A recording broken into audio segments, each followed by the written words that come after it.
या घराच्या आणि तिजोरीच्या चाव्या. नुसत्या चाव्या नाहीत ह्या, खूप मोठी जबाबदारी आहे. सगळ्यांची मनं सांभाळून त्यांना एकत्र ठेवण्याची जबाबदारी. काय ठरवलंस, मुलगा की बायको? मला वाटतं तू तुझ्या मुलाला वाचवावंस आणि मला माझी बदामची राणी देऊन टाकावीस. हातावरी रक्ताची नाती करणार नाहीत एवढं केलंस तू माझ्यासाठी. माझ्या मुलासारखा आहेस तू. पण आज माझा मुलगा असता त्यांनी सुद्धा केलं नसतं जेवढं तू केलेस.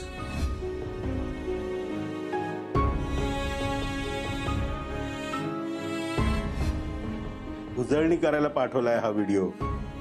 घरी जा आणि हा व्हिडिओ पुन्हा पुन्हा बघत राहा आणि मग मला तुझं उत्तर दे.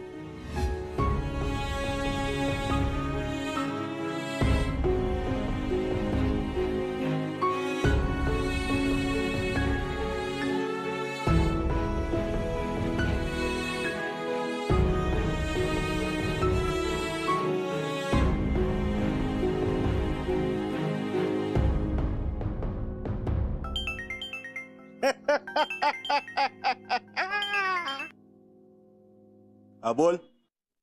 काटेकोर, मी असावर आणि सोहम यापैकी कुणा एकाची निवड नाही करू शकत. मग मी आता काय काटा छापा करून तुला उत्तर देऊ काय? हरामखोर, माझ्यावर काय वेळ आली ते जरा विचार कर ना. जरा तरी दया दाखव. मी काय ते धर्मदाय संस्था उघडून बसलोय की काय? मला लवकर काय तो निर्णय सांग.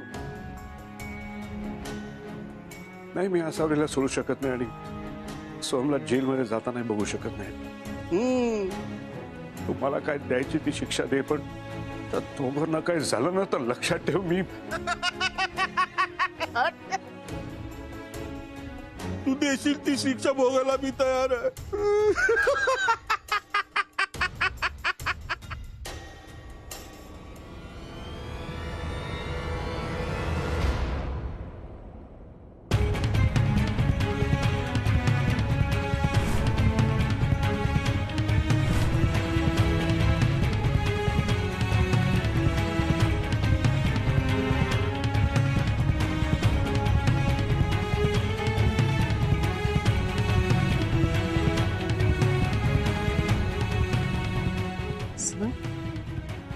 तुम्ही रडताय?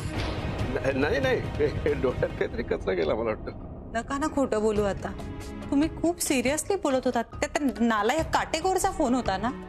आई आणि सोहम मध्ये एकाला चूज करायला सांगतोय तुम्हाला. काय चालू आहे? मला लिंकच नाही लागत आहे. हे बघ, या गोष्टी मला तुमच्यापर्यंत येऊ द्यायच्या नाहीत. मी करतोय सगळं हँडल. ओके, एक मिनिट. हे सगळं कळल्यानंतर तुमचं म्हणणं आहे मी काही विचारायचं नाहीये? सर, मी पाहिलं नाहीये तुम्हाला कधी असं कोसळलेलं वगैरे. काय झालंय एक्झॅक्टली? तुम्ही आणि सोहम काहीतरी मेजर गोष्ट लपवताय हे माझ्या लक्षात आलंय. प्लीज असं नका वागू. मी हात जोडते तुमच्या समोर. प्लीज मला सांगा ना. शांत शुभ्रा. हे बघ, हे सगळं तुला सांगून काही उपयोग होणार नाही, उलट गुंता वाढेल. म्हणून मी तुम्हाला कोणाला काही सांगत नाही. मला आता सगळं कळलं पाहिजे. मला सांगा. शांत बस तू. काय झालंय एक्झॅक्टली? हे बघ शुभ्रा, मी काय सांगतो ते नीट ऐकून घे, शांतपणे ऐकून घे. आणि मुख्य म्हणजे मला एक प्रॉमिस कर की संपूर्ण ऐकल्याशिवाय तू अजिबात रिॲक्ट करणार नाहीये. सर सांगा ना पटकन, काय झालंय? सांगतो. सोहमने मला सांगितलं की सोहम जेव्हा इथून घर सोडून गेला होता त्याला वाटेत काटेकोर भेटला. का मारताय त्याला? बाजूला वा. त्यांनी त्याला धीर दिल्याचं, आधार दिल्याचं नाटक केलं आणि त्याला तो कुठेतरी खायला घेऊन गेला. त्याला खूप भूक लागली होती. काटेकोरच्या माणसांबरोबर त्याचं भांडण झालं, धक्काबुक्की झाली आणि त्यात काटेकोरचा माणूस मेला.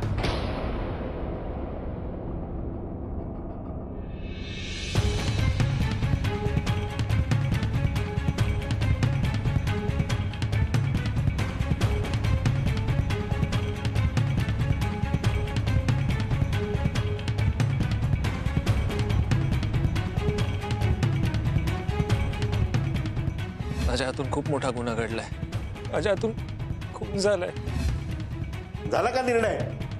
मला वाटतं तू तुझ्या मुलाला वाचवावंस आणि मला माझी बदामची राणी देऊन टाकावीस.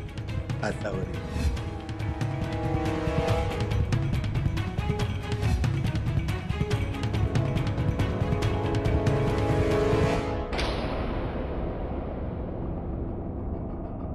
ह्या सगळ्याचा वापर करून काटेकोर सोहमला ब्लॅकमेल करतोय. ते आसावरीशी वाटेल तसं बोलणं वागणं, साडी दागिने, अभिज किचनचं बुकिंग हा सगळा त्यातलाच भाग होता. त्यानंतर सोहम एकदा पोलीस स्टेशनला जायलाही निघाला होता. नशिबाने तो मला वाटेत भेटला. मी त्याला कसं बसं थांबवलं. शुभ्रा, प्रकरण वाटतं तेवढं सोपं नाहीये. काहीतरी मोठा घोळ आहे आणि मला तो शोधून काढायचा आहे. काटेकोर आधी सोहमला ब्लॅकमेल करत होता, आता तो मला ब्लॅकमेल करतो. आणि सगळ्यात महत्वाचं म्हणजे शुभ्रा, मी तुला सांगितलं होतं संपूर्ण ऐकल्याशिवाय अजिबात रिॲक्ट होऊ नकोस म्हणून. शुभ्रा, शुभ्रा,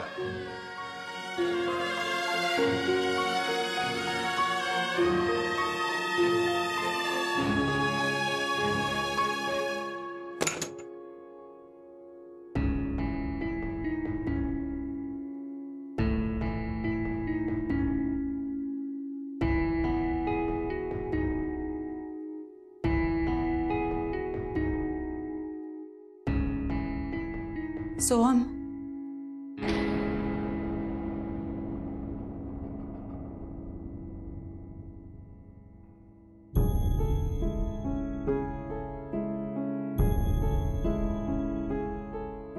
काय ग? काय झालं? सोहम, तू घर सोडून गेलास तेव्हा एक्झॅक्टली काय घडलं काहीच नाही. मला सांग.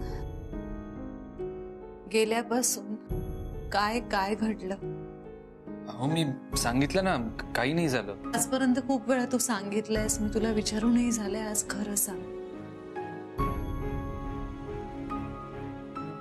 खरंच काही नाही. तू तू कायम म्हणतोस ना तुला खूप सिक्युअर आणि सेफ वाटतं माझ्या बरोबर. हे फक्त म्हणतोस की नाही, ऑब्व्हियसली वाटतं शुभ्रा. असं का म्हणतेस तू? मग इतकी मोठी गोष्ट घडलेली माझ्यापासून का लपवून ठेवलीस तू सोहम?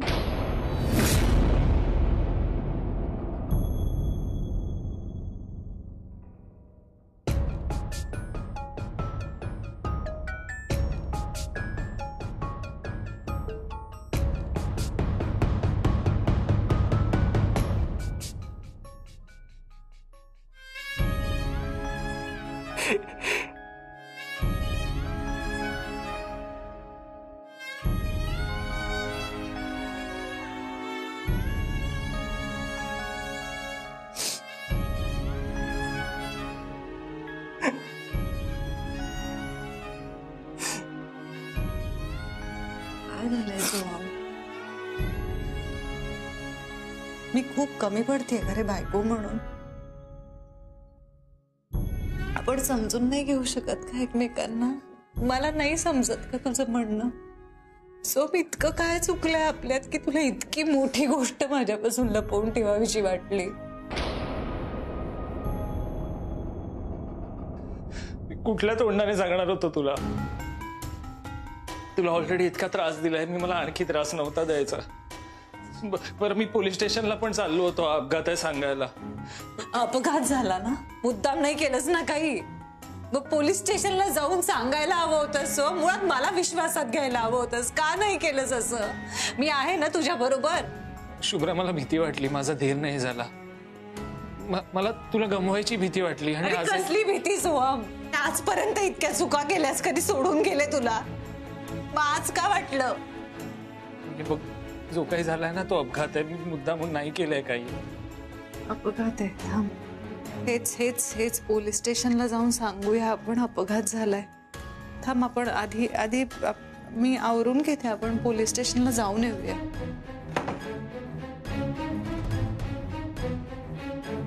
चल जाऊया आपण. ऐक, आपण जाऊया पोलीस स्टेशनला. पण तू प्लीज गैरसमज करून घेऊ नकोस. एक मिनिट यार, नको आता. आपण बोलू नंतर. थांब, आधी आपण पोलीस स्टेशनला जाऊया आणि पोलिसांना सांगूया. अपघात असला तरी जीव गेलाय यार कोणाचा तरी. आपण बोलू.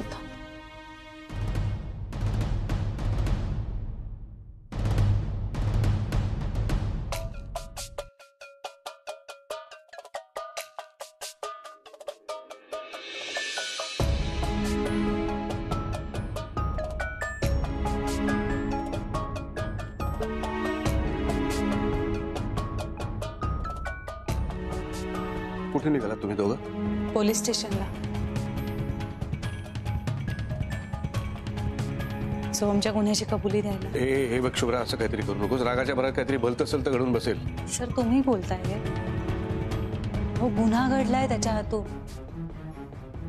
भलेही तो अपघात असेल, पण कोणीतरी जीवानीशी गेलाय, जीव गेलाय एका माणसाचा. मग सोहम आपला आहे म्हणून त्याला पाठीशी घालत राहायचंय का आपण? शुभ्रा बरोबर बोलते सर. मी शिक्षा भोगायला तयार आहे. आणि तसे ओझं घेऊन किती दिवस जगायचं? चुकता तुम्ही जरा विचार करा. काटेकोर दोघांना एकाच वेळी मॅनिप्युलेट करतो, याचा अर्थ काहीतरी गडबड आहे. यात सोहमला गोवण्यात आलंय. आय एम सॉरी, मला पटत नाही सर तुमचं, आणि माझ्या प्रिन्सिपल्स मध्ये बसतही नाही सर. हे बघ शुभ्रा, ऐक माझं. हे सगळं घडलं तेव्हा कोण शूट करत होतं आणि काय शूट करत होतं? जरा काय घडलंय, कसं घडलंय याचा विचार कर. काटेकोर या सगळ्याचा त्याच्या फायद्यासाठी उपयोग करून होते. माझी खात्री आहे काहीतरी नक्की प्लॅन आहे त्याचा. आय एम सॉरी सर, येतो आम्ही.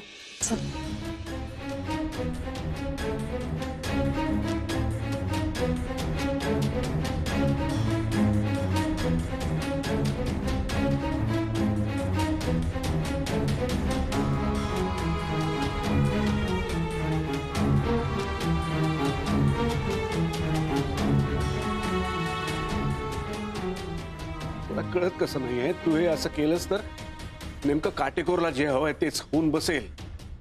होऊ द्यायचंय का, टाळायचंय ना आपल्याला? तुला लक्षात कसं येत नाही शुभ्रा? काटेकोर मला ब्लॅकमेल करतोय, मला त्रास देतोय, त्याला माझा सूड घ्यायचाय का ते तुला छान माहिती आहे. आणि म्हणून त्यांनी माझ्यासमोर हा पेच उभा केलाय की मी माझ्या मुलाला जेलमध्ये गेलेलं बघायचं की माझ्या बायकोला माझ्यापासून दूर गेलेलं बघायचं. सांग ना शुभ्रा, मी काय करू?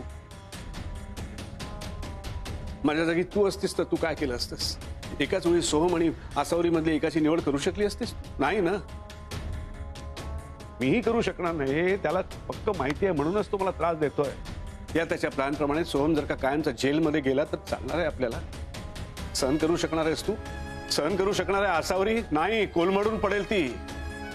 हे काटेकोरला हवाय. एक नंबरचा हलकट वीच विघ्न संतोषी माणूस आहे तो. त्याला आपलं कुटुंब तोडायचं आहे शुभ्रा. सोहमने जे काय केलंय त्यात त्याचा दोष नाही आहे. मला माहिती आहे, नक्की खात्री आहे. त्याला मुद्दाम ह्यात गोवण्यात आलाय. काय कसं केलंय मला कळत नाहीये, पण काटेकोरचं आधीच किचनला येणं, त्यानंतर आमच्या मागोमाग इथे येणं, ते दागिने पाठवणं, साडी पाठवणं, आणि मुख्य म्हणजे हा सगळा प्रकार झाला तेव्हा ते शूट करणं. हे काय आहे मला कळत नाही, पण हे मी शोधून काढेन. माझ्यावर विश्वास ठेव, मी नक्की शोधून काढेन. पण मला थोडा वेळ दे. इतक्या दिवसांनी आज आपलं कुटुंब एकत्र आलंय, ते आजच एकमेकांपासून लांब गेलं असं होऊ देऊ नकोस. प्लीज प्लीज मला थोडा वेळ दे शुभ्रा.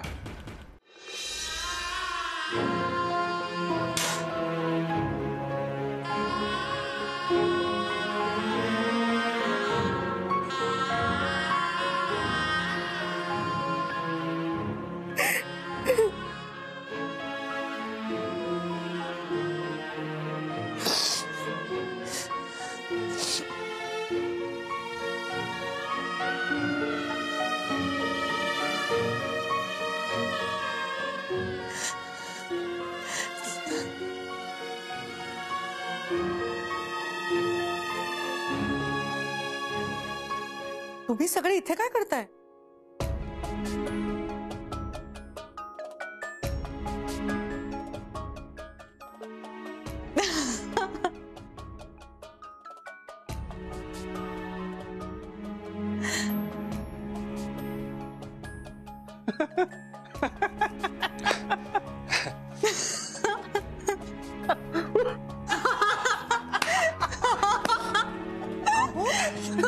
शुभ्रा, अगं काय काय काय झालं ग? एवढे का हसतायत की अगदी तुमच्या डोळ्यात पाणी येतंय? काही नाही, सोहमने जोक सांगितला, हसून डोळ्यात. पण तू झोपली होतीस ना? हो, जाग आली, मग नंतर झोपच येईना. आमचंही तसंच झालं. झोप येत नव्हती म्हणून आम्ही आपल्या गप्पा मारतोय. अहो, मग मला पण बोलवायचं ना. काय गो शुभ्रा, किती दिवसात आपण गप्पा मारत बसलो नाही आहोत. मी आले असते, पण तुम्ही असे दारात का उभे आहात?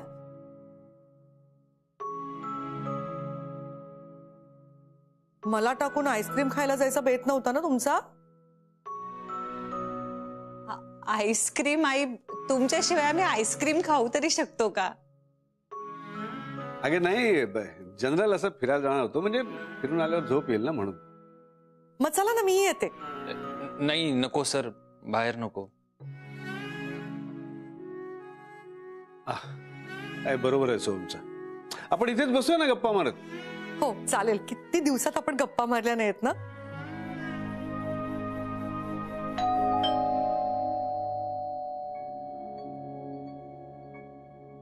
इतक्या रात्रीचं कोण आलं असेल?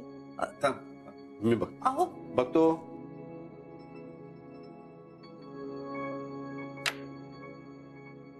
अरे सुलभा काकू, तुम्ही आता काय झालं? हो तुम्ही आलात ना तेव्हा मी नेमकी बाहेर गेले होते, तर मला भेटता नाही ना आलं. म्हटलं आता लगेच भेटावं. आली ग माझी लेक. सुलभा काकू, किती ग वाट पाहायला लावलीस काकू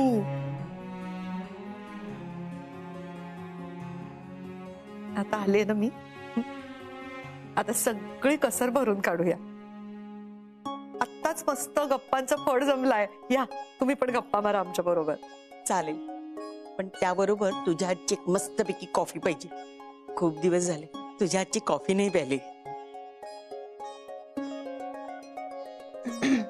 काकू मी करू आई कॉफी? थांबा ना, मी करते. चालेल का काकू माझ्या हातची? आईने शिकवली आहे मला, मी सेम टू सेम करेन. चालेल चालेल, तुझ्या हातची चालेल आजचा दिवस. बघूया जमते का सासू सारखी कॉफी. प्रयत्न करते. आलेच.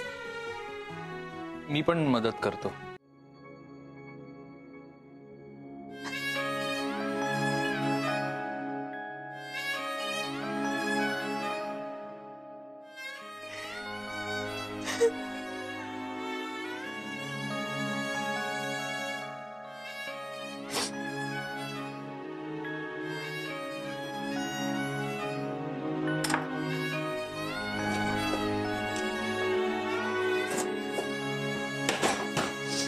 कॉफी.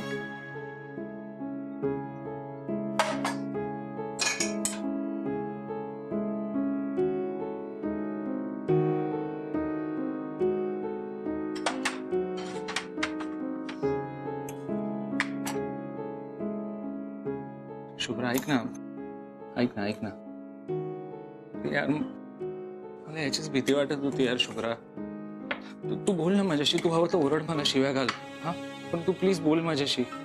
अगं मी तयार आहे ना पोलीस स्टेशनला यायला. आपण जाऊया ना, मी सगळं कन्फ्युज करतो. हा आपण जाऊया. ऐक ऐक ऐक ऐक ना. मला आता तमाशा नकोय सो. मुळात हे विषय बोलण्याची वेळही नाहीये. आईना काही कळायला नकोय, त्या खूप चांगल्या मूडमध्ये आहेत आता.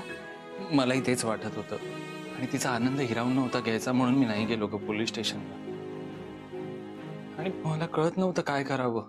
असं होतं तेव्हा जोडीदाराचा सल्ला घ्यायचा असतो रे. एकमेकांमध्ये तेवढा विश्वास असावा लागतो, म्हणजे निदान अपेक्षित असतं. असं नको ग बोलूस. या जगात सगळ्यात जास्त विश्वास तुझ्यावर आहे माझा. तुझ्या वागण्यातनं नाही वाटलं, पण तसं असतं तर इतकी मोठी गोष्ट माझ्यापासून लपवली नसतेस तू. मी नाही विसरू शकणार आहे कधी. मला ना यातलं काही सहन नाही होते आता, त्यामुळे थांब आता नको. तुझा नवरा गुन्हेगार हे पण सहन नसतं झालं तुला. सोडे, हे सगळं बोलून ना आता फायदा नाही आहे. जे व्हायचं ते झालंय. आता आपल्यात पूर्वीसारखं काही नाही ना होणार. नाही ना तू माझ्यावर पहिल्यासारखं प्रेम करू शकणार.